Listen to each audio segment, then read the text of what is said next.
Welcome to Team Effort.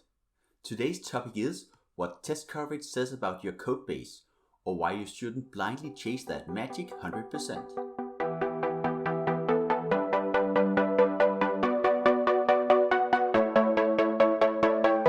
Hi, I'm Morten from Hyperreactive.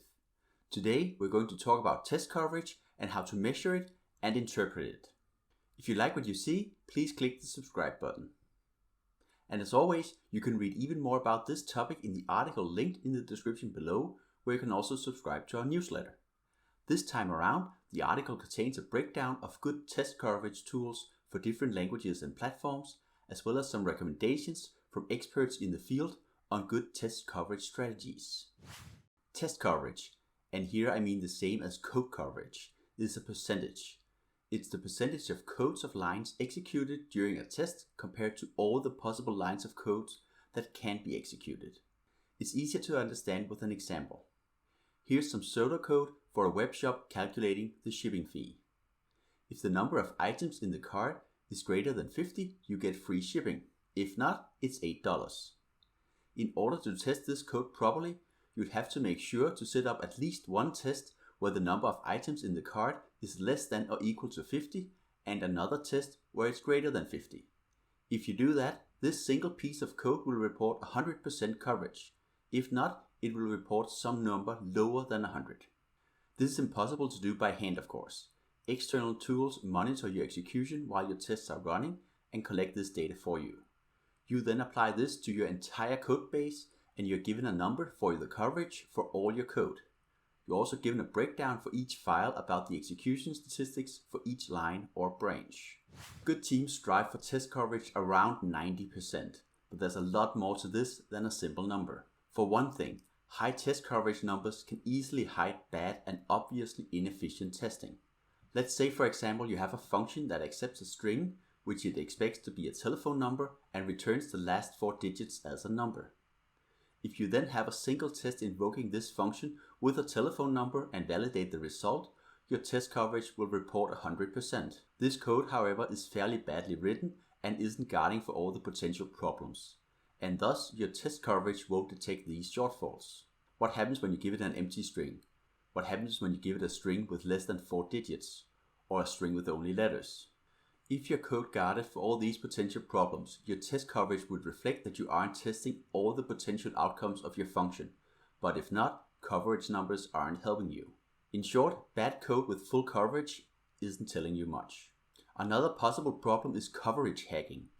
If you have organizational requirements of a certain threshold, say 80%, which some teams do, then in order to make the systems happy, you might add dummy testing that doesn't actually validate any part of the code, but simply makes sure that all the code is run. Here, good code with bad testing with full coverage still isn't telling you much.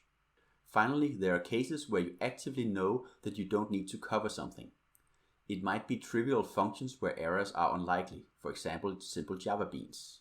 Or it might be unlikely scenarios. Let's take our first example with the web shop shipping fee calculation.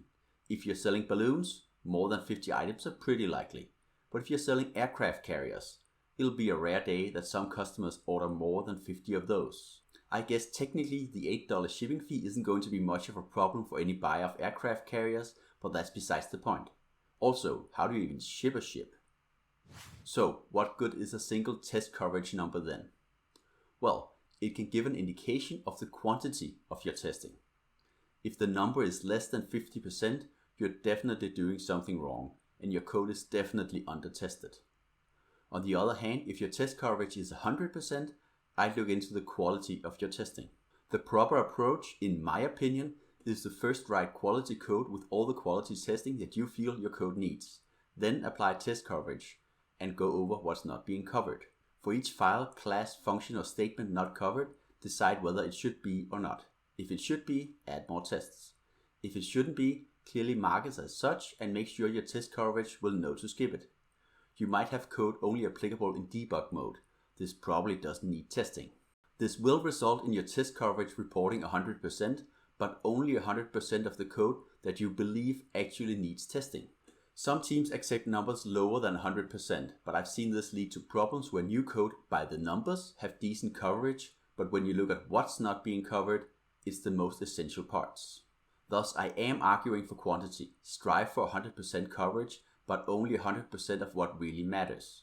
Also keep in mind that you can't measure test quality in the same way, so don't blindly rely on the numbers. Make sure to properly review all of your testing efforts.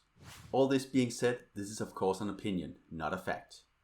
There are definitely situations where I'd recommend differently, and you might even disagree with some or all of what's being said here. Please feel free to challenge me in the comment section.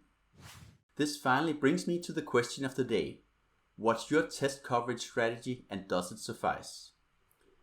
Please give your answer in a comment below and feel free to tag it like this. Finally, remember to like and subscribe for more content like this.